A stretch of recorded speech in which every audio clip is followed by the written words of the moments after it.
Hi, you're watching Wall Street Confidential. Deborah Borchardt here with Jim Cramer. Jim, the SEC, Chris Cox, what happened here? Where have they been? Okay, Chris Cox doesn't really understand the markets, and he's remarkably unsophisticated and clearly the wrong man for the job, but there's not a lot of accountability in the government. So he's been captured by laissez-faire academics who say that there really isn't an effect by short selling. I spent a lot of time analyzing the 1929-1932 market crash and also the hearings that were held. And the things that happened in that period are happening again. All the academic work that Cox relies on was done in a great bull market. I'm going to make this point. If I didn't know better, and I do, but if I didn't know better, I would say Cox is working at the behest of the shorts. AIG was a very solvent outfit, obviously poorly run, but I believe that the precipitous decline in AIG was caused by shorts. Same thing with Lehman. Both of these, if they had more breathing room, might have been able to come up with plans. Now, Fold was arrogant and thought his bank was worth much more. He destroyed a huge amount of capital. He's just a villain. Okay, AIG. Marty Sullivan's put this in motion. Greenberg, who's been talking as if he was some sort of saint, was also involved before he created a lot of these financial products guarantees. And then Will Umstead was on the board of AIG. So he presided over all this. It was ridiculous that he was appointed CEO. So what I'm saying is that Cox better wake up, because there are many institutions that could still be taken down by shorts. They finished at Lehman, they finished AIG. What you do is you go sequentially, you find out the next week and you try to destroy it.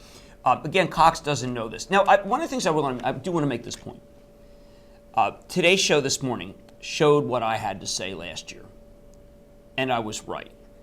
I have not seen 1 ounce of moral authority that's been granted me anywhere, nor do I see any recognition from this government of the things that I talked about. I am not saying I'm anything more than a TV host. I am saying that it is cavalier at this point to ignore me. But not only am I ignored, but I'm dismissed as a gadfly. It's pathetic. Well, I know I had done some work with on the auction rate securities, and I was stunned that the SEC knew back in 2006 that they had issues with that product in that market and continued to let them. Well, again, it's an ideology. Masked. It's an ideology that's combined with ignorance of how the markets really work, and a belief that the market can take care of itself. I listened to Jon Snow, who's really one of the worst guys in finance, this morning on CNBC, and he was talking about we need market discipline. The market's completely failed us. What the market discipline? The market's about short sellers wrecking capital. We just spent $85 billion of U.S. Treasury of our money, because AIG was rated down by shorts. The fact that this is happening and that July 15th bottom was directly caused by what Cox did, and that he's letting this happen. Again, he is a communist. Is it more? I mean, meaning that he is presiding over the tremendous confiscation of real corporate assets. And I've got to tell you, I am aghast that this administration has nationalized major American companies because it allowed short selling to get reckless. This is just, I am a capitalist.